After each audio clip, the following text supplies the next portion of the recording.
मुख्तलिफ ममालिक से ताल्लुक़ रखने वाले 14 कप्तानों ने बानी पीटीआई को बेहतर इलाज के लिए पाकिस्तान हुकूमत से अपील कर दी है।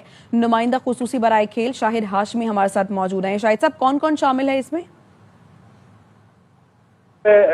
एलन बॉर्डर है, ऑस्ट्रेलिया के कप्तान ग्रेग चैपल, जिन्होंने सारी तहरीक चलाई, सारे कप्तानों को फोन किया और फिर उनसे उस लेटर पे साइन भी करवाया, वो ग्रेग चैपल है। इयन चैपल उनके भाई माइकल ब्रेडली जो इंग्लैंड के कप्तान है, डेविड गावर जो इंग्लैंड के कप्तान है, किम ह्यूज जो ऑस्ट्रेलिया के साबिक कप्तान है, नासिर हुसैन जो इंग्लैंड के कप्तान रहे, सर क्लाइव लॉयड जो वेस्ट इंडीज के पहले 2 वर्ल्ड कप जीतने वाले कप्तान है, और न्यूजीलैंड के जॉन राइट। तो इन कप्तानों ने खत लिखा है कि बानी पीटीआई को तिब्बी सहूलियात मैसर की जाए, लेकिन वो कानूनी तौर पर इस मामले में बिल्कुल भी दखल अंदाजी नहीं करना चाहते। कानूनी तकाजे पूरे हों, लेकिन बानी पीटीआई को सेहत की बुनियाद पर और उनको पूरी तिब्बी सहूलियात मुहैया की जाए। शुक्रिया आपका शाहिद हाशमी।